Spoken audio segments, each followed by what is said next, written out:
pupunta naman sa magandang balita good dito news. sa lalawigan ng Bataan. No? Magkakaroon na ng BYD dealership. Yung bang nagdi-dealer, nagsusupply ng mga electric vehicle. No? Nagkaroon na kasi Showroom, ng pati showroom. groundbreaking. Yan, Itong tayo. nakaraang July 15 o nung Lunes. No? Mm-hmm. Ikinatuwa ni Governor Joet Garcia at mga opisyal ng lalawigan ang pagbubukas ng bagong kumpanya na Hexagon Group of Companies o Hexagon Motors. Sila yung local partners. Sila yung nag-susupply ng mga electric vehicles.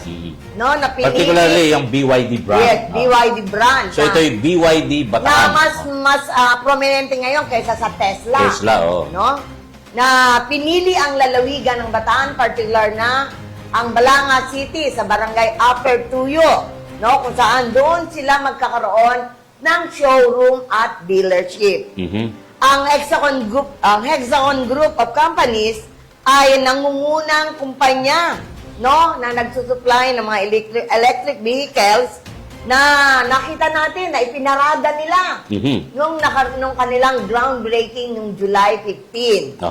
Ayon sa kanilang CEO at President na si Ginoong Chris Gamboa, puro Gamboa naman ito magkakapatid, magpipinsan, Gamboa, na sa kanilang dekadang karanasan sa pagbebenta o pagsusupply ng mga nasabing e-vehicles, ay nangunguna sa kanila ang makapag-promote ng clean energy, reduce carbon emission, at suportahan ang Bataan bilang future-ready green province.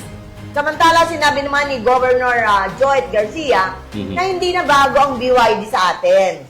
Dahil nung paman, noong 2018, ay bumili si Congressman Abet Garcia ng isang BYD na kotse. No? Na ito ay... Isa sa unang mga nagkaroon ng BYD car dito sa Bataan. Na may BYD tank plug-in hybrid.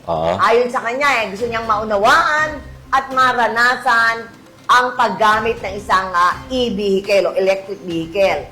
Ayon pa kay Governor Joet Garcia, sa ngayon, ang Metro Bataan Development Authority ay mayroong 18 e-vehicle na ginagamit sa pagpapatrolya sa buong Roman Superhighway at iba't ibang parte ng lalawigan. At mayroon pang bibilin. Di ba? Dahil nga pinopromote na mga electric vehicles ng ating mga gamitin. At hinikayat pa ni Governor Joet Garcia na mag-locate dito yung kanilang manufacturing o assembly plant. Di ba? Assembly plant. Ng BYD cars. BYD cars. No? Sabi niya, we look forward na maisip nyo na dito mag-locate dahil sa aming special law na you can locate anywhere in Bataan at may mga insentibo pa kayo.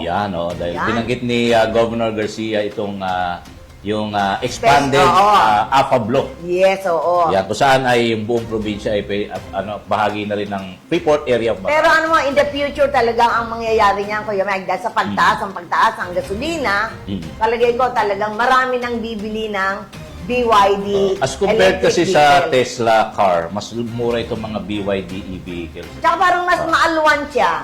Yes. No, parang yung Tesla, parang nasisikipan ako dun sa pagkakaano niya. Ganun ba?